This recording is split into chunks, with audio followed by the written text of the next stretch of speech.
Yes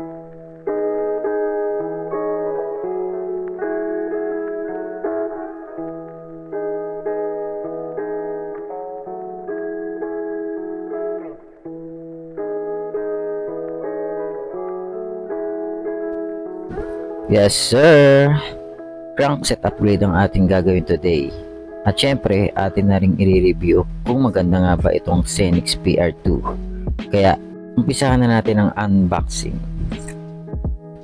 First, binili ko pala ito sa Shopee. At yung Shopee link ay ilalagay ko na lang sa description section below. Ang original price nito ay nasa 4,500. Pero dahil meron akong Shopee voucher, nabili ko lang siya ng nasa 4,000. Sa loob ng box ay merong chainring at 50-34 teeth na chainring ang pinili ko. Meron ding right side na crank arm. Ang haba nito ay 165mm. Yung existing crank arm ko ay 170mm, pero ngayon itatry ko kung yung 165mm kung mas okay ba to sa height ko. Then, syempre, meron din yung left side na crank arm.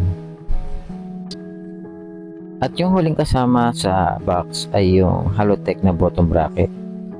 Ibang Chinese brand yung kasama sa box eh. Hindi siya mismong Zenix. Pero but soon, ipala kong palitan to ng Shimano na bottom bracket.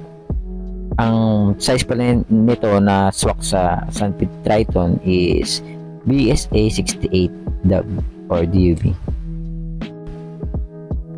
Bali, ang missing sa box is yung tatlong tornilyo na magkakabit sa chainring at crank arm.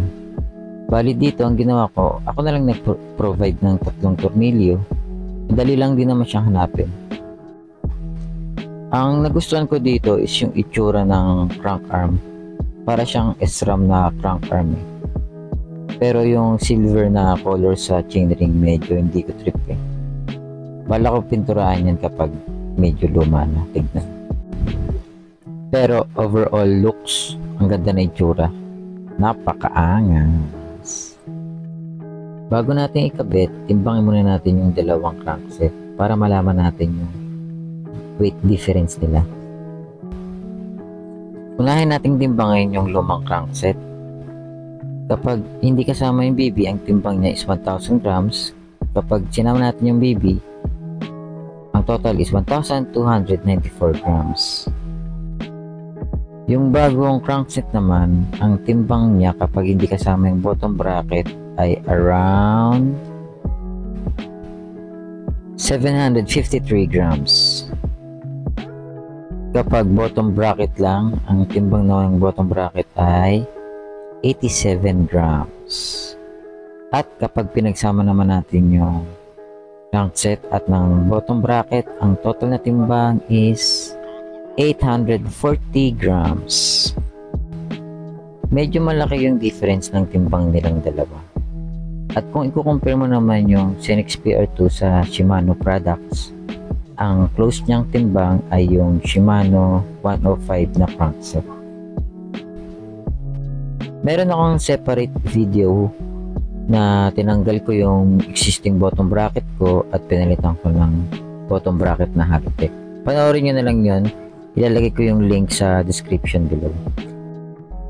Dito naman sa Zenix, madali lang naman siya i-install.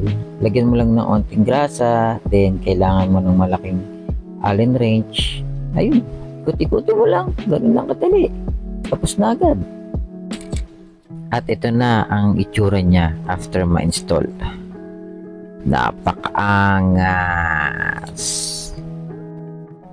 Siyempre, bukod sa good looks, kapansin-pansin naman talaga yung pagbabago niya sa performance.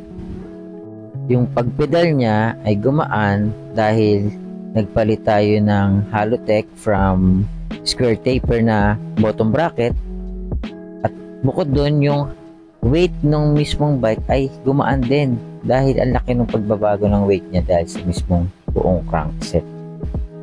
At syempre, meron din tayong feedback after 200 kilometers of riding. Mostly ng mga rides ko ay more on ahon. Yun nga, tulad ng sinabi ko kanina, is mas gumaan yung pagpadyak ko, lalo na pagdating sa ahon. And never din ako naka-experience ng problem or chain drop sa lahat ng mga rides ko. Pero dapat, bago kayo mag-ride, dapat lagi nyo i-check kung mahigpit ba lagi ang chainring ninyo. Itong napansin ko sa Zenix madalas lumuwag yung chainring. So dapat lagi nyo siya i-check para mahigpitan nyo agad bago kayo mag-ride. Aside sa few bad na nasabi ko, lahat ay goods na about sa crankset na ito. Kaya overall review ko dito is mare-recommend ko talaga siya. Kasi bukod sa napakamura na, masasabi ko talaga na mag-i-improve ang rides ninyo. O siya, hanggang dito na lang muna tayo. Hanggang sa susunod na video. Bye-bye!